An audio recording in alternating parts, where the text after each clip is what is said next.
Kembali lagi bersama saya Fauzia dan Esi dari program studi S1 Psikologi Universitas Aisyah Yogyakarta. Baiklah teman-teman, pada video ketiga saya ini saya akan menjelaskan kepada teman-teman tentang iman kepada makhluk gaib. Nah, yang pertama yaitu saya akan menjelaskan kepada teman-teman apa itu makhluk gaib. Semua makhluk yang diciptakan oleh Allah Subhanahu wa taala dapat dibagi menjadi dua, yaitu yang gaib dan yang nyata. Yang membedakan keduanya adalah bisa tidaknya dijangkau oleh panca indera manusia.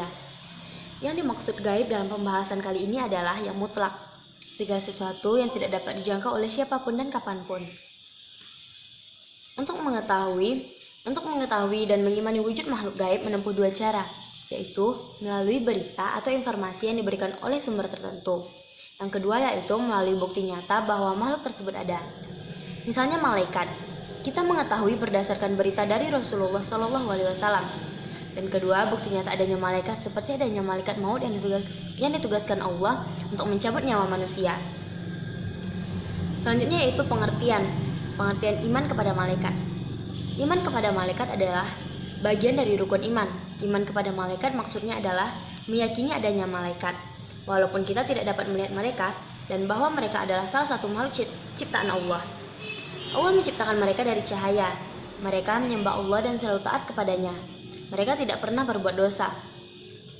Tak seorang pun mengetahui jumlah pasti malaikat, hanya Allah saja yang mengetahui jumlahnya.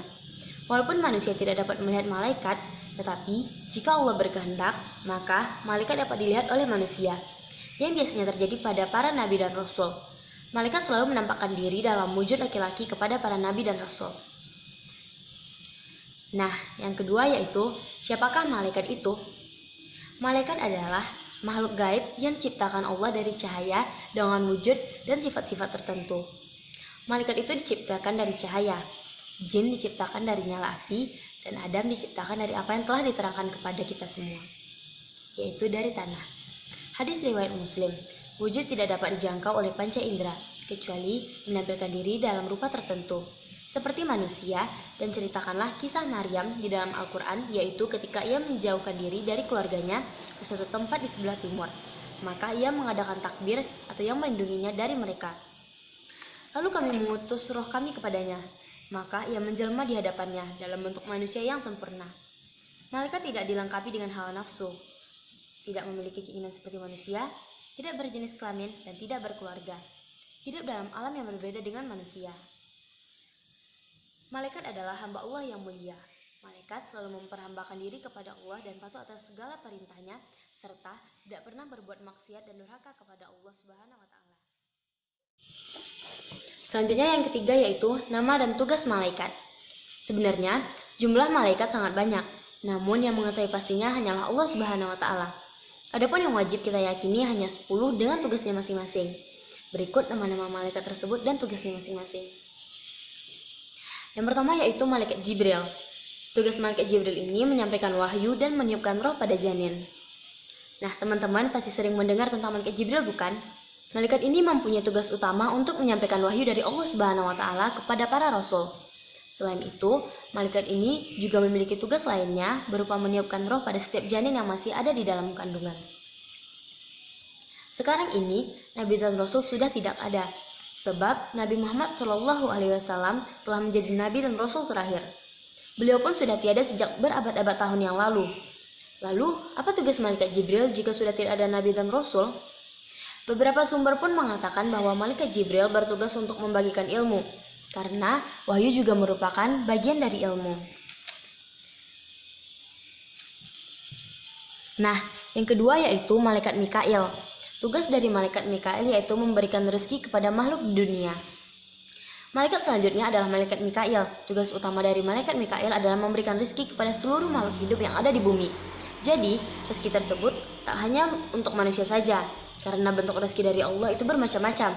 Selain membagikan rezeki, malaikat Mikail juga mempunyai tugas untuk mengatur hujan, angin, dan juga tanaman. Semua kendalinya ada di tangan malaikat Mikail atas izin Allah Subhanahu wa taala. Yang ketiga yaitu malaikat Israfil. Malaikat Israfil bertugas untuk meniup sangkakala pada hari kiamat kelak. Malaikat ketiga yang harus kita imani ini adalah malaikat Israfil. Malaikat ini mempunyai tugas untuk meniupkan sangkakala pada hari kiamat nanti.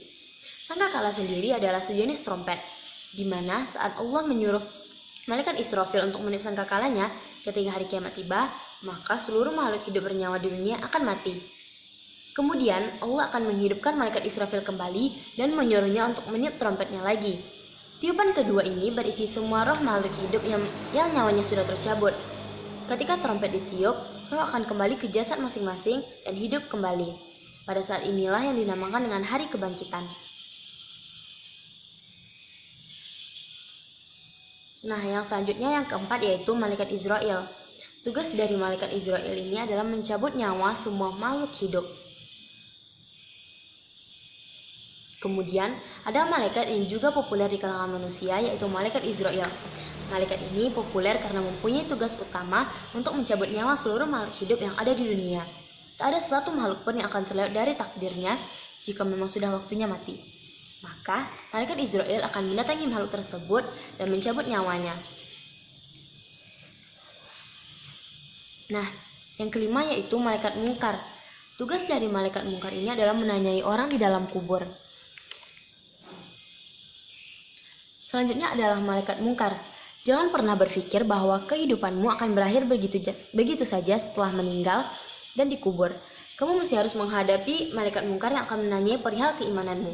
Malaikat mungkar ini hanya akan mendatangi seseorang yang selalu berbuat keburukan dalam hidupnya. Malaikat mungkar ini diceritakan datang pada manusia yang sudah dikubur dengan wujud yang menyeramkan. Ia membawa godam sebagai senjata. Jika orang tersebut tidak bisa menjawab pertanyaannya, maka manusia tersebut akan dihantam dengan godam hingga hancur. Kemudian dibangkitkan dan ditanyai kembali. Jika masih tidak bisa menjawab, akan dihancurkan lagi. Begitu seterusnya hingga hari kebangkitan tiba. Nah, selanjutnya yaitu yang keenam ada malaikat nangkir. Tugasnya yaitu menanyai orang yang sudah dikubur. Malaikat nangkir merupakan tugas yang serupa dengan malaikat mungkar. Bedanya, ia hanya mendatangi orang yang berbuat baik selama hidupnya. Dia juga memiliki wujud yang lebih indah untuk dipandang. Orang-orang yang didatangi oleh malaikat nangkir ini akan masuk ke dalam surga. Yang ketujuh yaitu ada malaikat raqib. Tugasnya itu mencatat amal baik manusia semasa hidupnya. Nah, tugas malaikat raqib ini adalah mencatat amal kebaikan kita selama kita hidup. Ingatlah bahwa semua perbuatan di hidupmu akan dicatat oleh malaikat dan mendapatkan pembalasannya kelak. Jadi sebisa mungkin berbuatlah baik selalu dalam kehidupan kita, agar kita juga mendapatkan balasan yang baik pula dari Allah Subhanahu wa Ta'ala. Yang kedelapan yaitu malaikat atid. Tugas dari malaikat atid ini adalah mencatat amal buruk manusia. Berkebalikan dengan malaikat raqib, malaikat atid ini mempunyai tugas untuk mencatat amal buruk manusia. Jika kita berniat untuk melakukan hal buruk, jangan lupa bahwa malaikat atid siap untuk mencatatnya. Ingatlah juga bahwa Allah Subhanahu wa Ta'ala selalu melihat kita dan mengetahui apapun yang kita perbuat. Jangan sampai kita menjalani kehidupan dengan penuh perbuatan yang buruk. Yang selanjutnya nomor 9 yaitu malaikat Malik. Tugas dari malaikat Malik ini adalah menjaga pintu neraka. Neraka adalah tempat bagi orang-orang yang dalam hidupnya selalu berbuat buruk dan tidak beriman kepada Allah Subhanahu wa Ta'ala. Di neraka ini terdapat malaikat yang menjaga pintunya, yaitu malaikat Malik. Hal ini seperti yang sudah disampaikan dalam surat At-Tahrim ayat ke-6, yang artinya, hai orang-orang yang beriman, peliharalah dirimu dan keluargamu dari api neraka yang bahkan bakarnya manusia dan batu. Penjaganya malaikat-malaikat yang kasar, yang keras, yang tidak mendurhakai Allah terhadap apa yang diperintahkannya kepada mereka dan selalu mengerjakan apa yang diperintahkan. Nah, selanjutnya yang ke-10 yaitu malaikat Ridwan. Tugas dari malaikat Ridwan ini adalah menjaga pintu surga. Malaikat terakhir yang perlu diimani adalah malaikat Ridwan. Jika malaikat Malik adalah malaikat penjaga pintu neraka, maka malaikat Ridwanlah yang bertugas untuk menjaga pintu surga. Hal ini sesuai dengan surat Al-Baqarah ayat ke-25 yang berbunyi, dan sampaikanlah berita gembira kepada mereka yang beriman dan berbuat baik, bahwa bagi mereka disediakan surga-surga yang mengalir sungai-sungai di dalamnya. Setiap mereka diberi rezeki buah-buahan dalam surga-surga itu. Mereka mengatakan, inilah yang pernah diberikan kepada kami dahulu. Mereka diberi buah-buahan yang serupa, dan untuk mereka di dalamnya ada istri-istri yang suci, dan mereka kekal di dalamnya. Nah, selanjutnya yang keempat yaitu manusia lebih mulia daripada malaikat. Manusia dapat menjadi lebih mulia daripada malaikat jika beriman kepada Allah dan selalu mengerjakan amal soleh. Manusia yang iman dan amalnya tinggi akan menjadi lebih mulia dari malaikat karena manusia selain memiliki akal, manusia juga memiliki nafsu yang membuat manusia tergoda untuk tidak beriman kepada Allah. Sedangkan malaikat hanya memiliki akal, sehingga keimanan malaikat selalu tetap. Nah, manusia juga bisa menjadi lebih rendah daripada malaikat, bahkan dari setan sekalipun, jika manusia tersebut terlalu menuruti hawa nafsunya, sehingga membuat ia tidak mau beriman kepada Allah dan tidak mau melakukan amal soleh, bahkan ia hanya melakukan hal-hal yang Allah larang atau bermaksiat kepada Allah. Contoh manusia yang lebih rendah daripada malaikat adalah manusia yang menyembah berhala.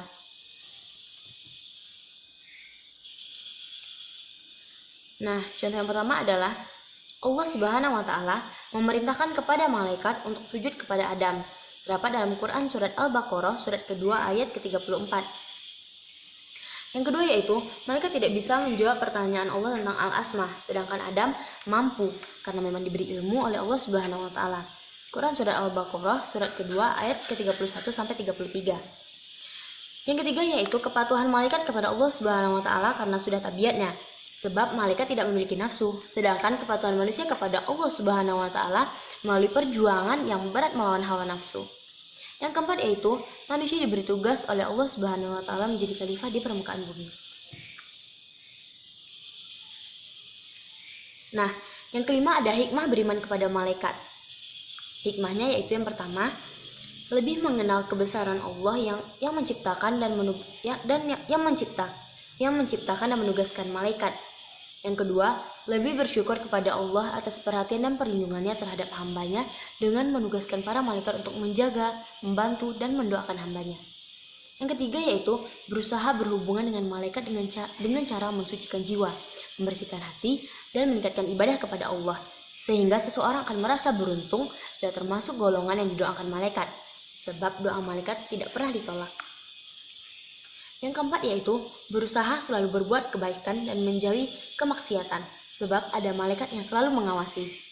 Nah, yang kelima yaitu merupakan bentuk dari takwa kita kepada Allah Ta'ala. Yang keenam, memperkuat rasa keimanan kita terhadap Allah Subhanahu wa Ta'ala. Yang ketujuh, semakin takjub akan kebesaran Allah. Yang kedelapan, merasa diawasi sehingga berpikir dulu sebelum berbuat. Yang kesembilan, semangat dalam berbuat kebaikan karena ada malaikat yang mencatat. Yang ke-10, menghindari keinginan untuk berbuat dosa, karena kita juga tahu bahwa ada malaikat yang akan mencatat kita. Nah, yang ke-11, yang terakhir itu membuat kita sadar akan adanya alam gaib yang kita tidak ketahui. Yang keenam yaitu tentang jin, iblis, dan syaitan. Yang pertama yaitu pengertian jin. Secara etimologis, kata al-jin berasal dari kata jannah, artinya bersembunyi. Dinamai al-jin karena tersembunyi dari pandangan manusia. Yang kedua yaitu kata iblis, berasal dari kata ablasa, artinya putus asa. Dinamai demikian karena iblis putus asa dari rahmat Allah atau kasih sayang. Nah, yang ketiga yaitu arti dari kata syaitan. Syaitan berasal dari kata syayatana yang artinya menjauh. Dinamai demikian karena jauhnya dia dari kebenaran. Jin adalah makhluk gaib yang diciptakan oleh Allah dari api. Mukallaf seperti manusia, di antara mereka ada yang patuh dan ada pula yang durhaka. Yang durhaka pertama kali ialah iblis, anak cucunya disebut syaitan. Nah, baiklah teman-teman, sekian dulu penjelasan tentang iman kepada makhluk gaib dari saya. Maaf jika terdapat banyak salah-salah kata. Semoga video saya ini dapat bermanfaat bagi kita semua dan untuk saya juga tentunya. Jadi teman-teman jangan lupa untuk like, comment, share, dan subscribe ya. Dadah, assalamualaikum.